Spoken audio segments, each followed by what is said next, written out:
Conociendo, conectamos.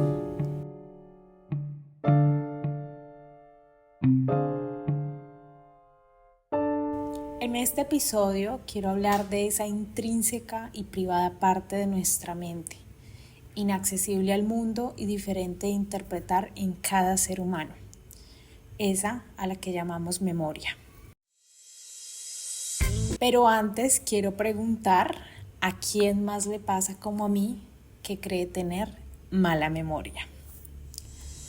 Quiero contarles que siempre he sido de las que cuestiona mi forma de recordar, que soy de las que le preguntan entre juegos, tomando, charlando, en un contexto de amigos o de familia, y que traen a colación como recuerda tal vez que le pasó esto o aquello, tal ocasión en la que dijo esto, y yo soy como plop, quedo plop como cordorito, o sea, no tengo ni idea y quedo en blanco. De hecho, me genera incomodidad, les confieso que cuando estoy conociendo gente nueva, siempre hay como esta vaina de hacer digamos, cuestionario, test, en el que siempre, no sé, surgen preguntas nuevas, a veces innovadoras, a veces rutinarias, en las cuales preguntamos como, no sé, ¿qué ha sido lo más chistoso que has hecho en tu vida? ¿Qué ha sido lo más penoso que has hecho? Etcétera, etcétera, muy similar, ¿no? Y tomando o lo que sea, un escenario de recocha, yo quedo como, de nuevo, en blanco. Mi mente no es como que asocie, de una esté buscando y busca y asocia la pena con recuerdos, o asocia algo exitoso o algo que me haya hecho muy feliz y de una vez me bote un baúl de recuerdos y que yo diga, este es, lo elijo. No me pasa. Entonces, casi siempre en este tipo de preguntas o de escenarios donde estoy recordando, suelo tener como un bloqueo, ¿saben? O sea, realmente me esfuerzo y me esmero en recordar porque quiero, porque siento que no tengo traumas, que no pasé por situaciones que de pronto de plano hagan que mi mente como que se encierre, pero sí me entra como un poco la incertidumbre del por qué. De pronto me cuesta más que a mis amigas, de pronto me cuesta más que a mi hermana, porque de hecho son en los momentos en los que me preguntan cosas de mi infancia, por ejemplo, de cuando vivía, no sé, en Los Almendros, cuando vivía, cuando teníamos el local en la heladería, o en el colegio, cuando estábamos, digamos, todo lo que fue la etapa del colegio, y salen anécdotas y yo escucho y créanme que las siento ajenas a mí.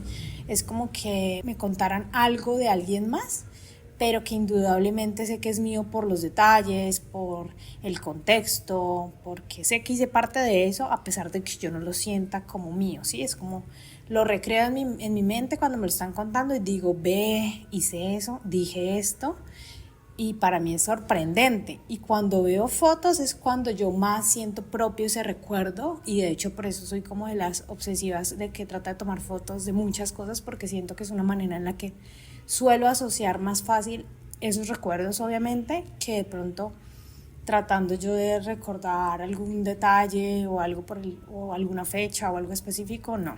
Entonces, no sé si les pasa a ustedes también, pero lo que fue el colegio, la universidad, por ejemplo, las materias que vi, los proyectos que realicé incluso durante la carrera en arquitectura, hablando de maquetas, proyectos, memorias gráficas, o sea, son cosas que yo no, o sea, pucha. Y lo recuerdo, lo que les digo, es gracias a que tengo apoyo, imágenes, o veo, por ejemplo, en el Drive, a veces como PDFs de cosas que yo a veces digo como, ve, yo hice esto, yo no me acordaba, o sea, si yo no lo veo, créanme que yo hice borrón y cuenta nuevas esas cosas. Y entonces, ¿por qué les cuento todo esto? Resulta que me entra a mí la inquietud de saber cómo funciona nuestra mente y cómo almacenamos recuerdos. ¿Qué factores influyen además en poder recordar? Porque como ya les dije, yo no creo tener un problema y esos bloqueos del pasado no creo que sean como que no lo quiero volver un tabú alrededor de que de pronto me cueste, ni tampoco llevarlo a un extremo en que es que no recuerde nada, ¿no? Pero sí quisiera como entenderlo, porque hay cosas que sí recuerdo y que de pronto yo no sé si el resto de personas lo hagan también, y es, por ejemplo, los olores, las escenas, el tacto. Yo recuerdo muchas sensaciones de haber tocado hojas, paredes, o sea, va a sonar raro, pero como que las texturas y las cosas que yo tocaba, por ejemplo, las tengo muy presentes. Hay escenas en las que yo me centré, en las que yo me imagino y me siento parte de esos lugares, a pesar de que ahí no hay más contenido, ahí no hay voces, no hay diálogos, bueno, una serie de detalles, fechas que a veces la gente asocia con mayor facilidad. Para mí son emociones, para mí es lo que yo sentí, esa nostalgia, y todo eso es lo que a mí sí se me facilita recordar, a pesar de que a veces sean recuerdos que no tengan como mucha relevancia para las demás personas, ¿no? Porque nadie va a estar preguntando cuál fue la sensación más vivida, cuál es la sensación más vivida que tienes de recuerdo, o qué canción es la que más te conmueve, que recuerdas te conmovió, o cosas por o cuál fue la emoción más intensa que sentiste por X o Y razón, ¿sí?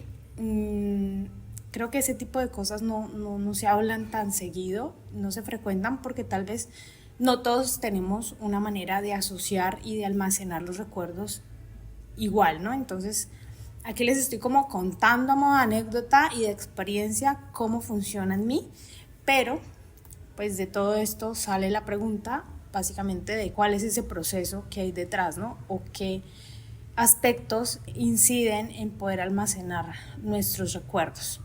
Y entonces encontramos que hay varios aspectos. El primero, las emociones. Entre más vividas, más duraderas son, ya que podemos evocar esos recuerdos a partir de sensaciones positivas o negativas, pero siempre como teniendo muy claro esas emociones que fueron muy intensas, digámoslo así. El segundo aspecto es la atención, ya que es fundamental para poder almacenarla. Y esto creo que lo asocio mucho al mindfulness y toda esta onda del aquí y el ahora, ¿no? Poder ser y estar presente en los detalles y poder estar consciente sobre todo de lo que estás percibiendo, ¿sí? No es solamente como irte en los detalles, sino ser atento como a lo que estás en ese momento experimentando y viviendo. Y creo que en ese momento de mi vida, aquí como que contrastando lo que les acabo de decir, yo creo que siempre fui como, mi mente era muy volátil y distraída. Siempre como que tenía pensamientos como tóxicos, llamémoslo así, frente al hecho de comparar, de autocriticarme, siempre como cuestionarme lo que hacía, lo que no, y siempre tratar de pensar en más y más escenarios nuevos o más cosas que hacer. Sin embargo, eso dejaba o opacaba de pronto el hecho de estar presente y prestarle atención a las personas, al entorno, a lo que estaba en ese momento de pronto haciendo o experimentando. El tercer aspecto es la repetición y la práctica. Cuanto más repetimos información o habilidades, pues más fortalecemos esas conexiones neuronales. Tal vez en ese sentido sí fue algo inquieta. De hecho, en el colegio, por ejemplo, había un proyecto, un programa, digamos, educativo que se le llamaban Los Talentos. Y este programa, llamémoslo así, ahorita no recuerdo bien el nombre, pero esto tenía un propósito y era que las personas, los chicos, tuviéramos la posibilidad como de explorar qué talento, deporte o qué área distinta de pronto a lo técnico, al de conocimiento, podíamos ser buenos, ¿no? Entonces había contratado, no sé, una cantidad de profesores para enseñar, por ejemplo, a tocar guitarra, hacer manualidades, dibujo, deportes, fútbol, correr, judo, etcétera, etcétera. Pues créanme que yo me metí a un sinfín de talentos, o sea, yo alcancé a meterme, no sé, por ahí unos 10, 11, o sea, si los cuentos era como astronomía, me metí a guitarra, me metí a un curso de artes, me metí pues al tema de correr, me metí a judo con mi amiga que es testigo y bueno, a otra serie de cosas y siempre fui como muy inquieta en ese sentido y lo traigo a colación acá en este ítem de repetición y práctica porque no repetí muchas cosas o puse en práctica de manera sostenida algo, sino que siempre probaba cosas nuevas o distintas y tal vez eso haga de alguna manera que no esté tan fortalecido en mi memoria el hecho de que hayan sido experiencias como individuales, como aisladas, ¿sí? Puede de pronto tener algo que ver. El cuarto aspecto es el contexto, ya que es ese contexto en el que se produce la experiencia el que puede influir en cómo se almacena y asimismo cómo se recupera. Por ejemplo, cuando estamos en un lugar en el que ya hemos vivido algo, pues es más fácil o más sencillo recordar. Entonces, en mi caso, no sé, cuando he ido al colegio un par de ocasiones, al colegio en el cual estudié además todo mi primaria y mi bachillerato, siempre tengo como emociones fuertes, como que recuerdo ahí sí cosas como, mire, yo viví acá, estuve aquí, me senté aquí. Ese tipo de cosas me parecen chéveres porque en esos lugares experimento y recuerdo. Distinto a que si estuviera aquí en mi casa como que, ¿qué hice en el colegio? A ver, no me fluye. O por ejemplo, cuando estuve en la Candelaria, que fue uno de los lugares en Bogotá donde residí cuando estudiaba, pues también creo que son muchos los recuerdos y las cosas que logro como revivir, pero gracias a estar en ese contexto nuevamente. El quinto aspecto son los intereses y los valores personales. Esto básicamente es como cuáles son nuestras prioridades en nuestro presente y qué consideramos relevante y digno de recordar, ya sea tanto en personas como gustos. Y de nuevo, aquí quiero contrastar que en el pasado mi flaqueza era que tenía muchas expectativas tal vez y poco me centraba en el valor y en la riqueza de ese presente, o sea, las personas que estaban en mi alrededor, las situaciones que vivía y que para mí debían de tener de pronto mucho más cabida y más valor en mi mente. Finalmente, cerramos con el sexto punto, que es el estado emocional y físico, el cual influye en cómo se almacena y cómo se recuerdan experiencias, en generar bloqueos o en asociar mejor ciertas situaciones. Por ejemplo, yo les cuento que cuando me accidenté en moto en el 2022 ya, la primera vez,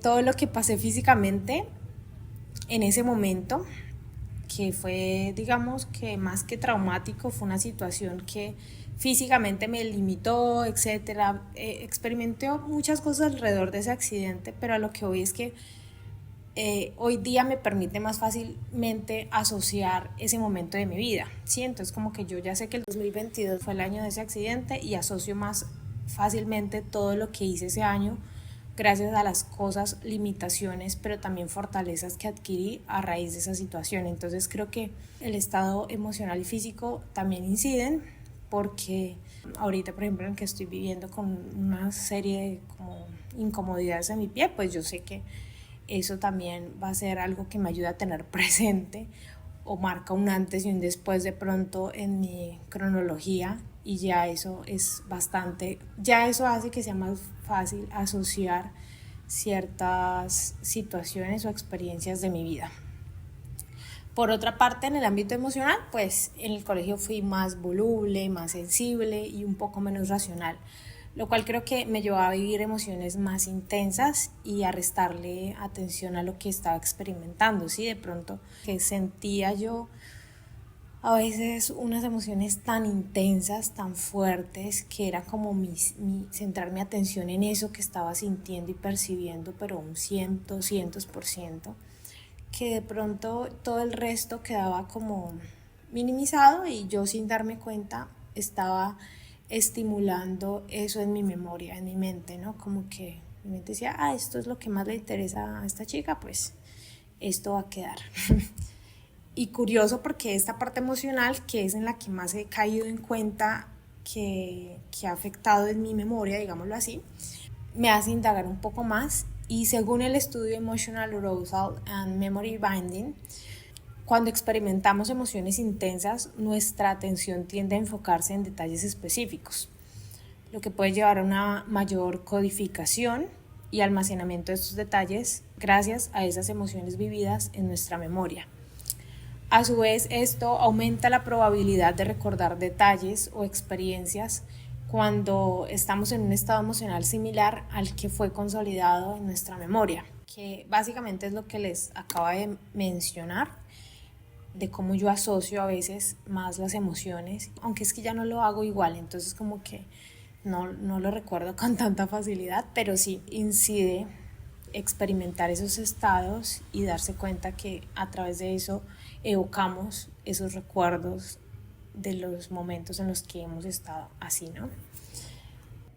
Todo esto lo digo para entender que nuestra mente funciona de una manera espectacular, asombrosa. O sea, yo no puedo creer que hayan tantos aspectos que influyan en cómo recordamos y en cómo almacenamos o codificamos toda esta información externa e interna que tenemos constantemente en el presente, y cómo todos estos aspectos van a incidir también en la experiencia futura que tendremos, ¿no? Porque es lo que yo en estos momentos estoy analizando en retrospectiva, ¿no? Y ahora que sabemos todo esto, eso debería ser más claro o más fácil, poner a esta máquina llamada mente a nuestro favor, en mi caso, para consolidar recuerdos venideros de mayor valor e importancia para mí. Espero que esto les permita a ustedes también entender un poco cómo funciona su mente, cómo interpretan ustedes y recuerdan, pero además cómo poder cultivar y crear nuevos recuerdos para su versión futura. Espero que tengan un excelente día, y si no, uno del cual les saquen mucho provecho y reflexión. Y los espero en un próximo episodio de Conociendo Conectamos by Karen Arce.